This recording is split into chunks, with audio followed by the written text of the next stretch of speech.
anti-Dalai Lama Buddhist group, but in reality raised awareness about his autocratic sectarianism. So folks, I found this story to be extraordinarily interesting, and I've been waiting to share it with you guys.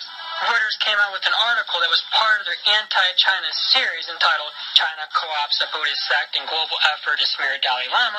And guys, is it fascinating or what? Now, forget about the fact that nothing in this entire article can be proven, and even they admit that. There's no proof except for some disgruntled monk's testimony, and that's it. But folks, did you know that Dalai Lama is fiercely sectarian? Did you even know that sectarianism exists in Buddhism? Now, I did, well, to an extent, because I've been researching their religion in general for unrelated political reasons, but I wasn't aware of this. Here's what's going on in a nutshell. For centuries, the Dalai Lama is respected, and in some cases even worshipped Dorje Shugden, a Buddhist spirit creature that's seen by many as a protector. But then the current Dalai Lama came along, and because he wanted to centralize the beliefs of his flock and gain total control over them, he said that it's wrong to worship this entity. In fact, it created an outcry, or what? Buddhists the world over were shocked, even those that liked the Dalai Lama and supported his ethnic aggression against China. They felt betrayed. It might not be the best comparison, but that would be like the Catholic Pope all of a sudden saying that it's not okay to pray to a very popular saint, and that it must be stopped immediately.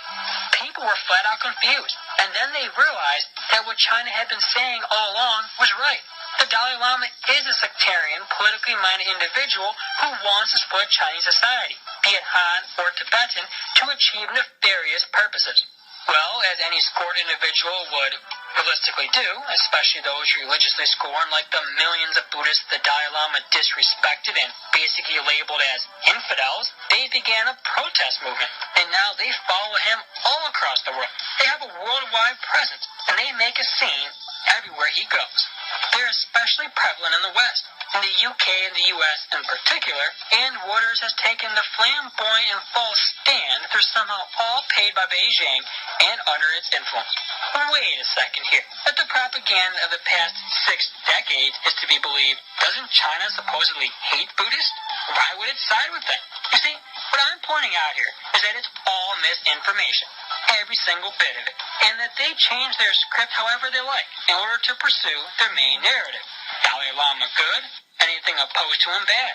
Even other Buddhists. I was a bit shocked at their article, to be honest with you all, because, to regular thinking minds like mine and all of you guys who are listening, this piece raises awareness about the Dalai Lama's autocratic sectarianism. It's at all, if you think about it, to resort to such a radical change in angle and script, that now pro-Chinese Buddhists are siding with the anti-Buddhist Chinese. Come on, get out of here. It's just condescending to the readers, and it shows how desperate Reuters, but most importantly, the people behind them, feeding them the so-called leads for these stories, are to manufacture any kind of anti-Chinese, pro-Dalai Lama message, no matter the consequences it has for any logic involved whatsoever.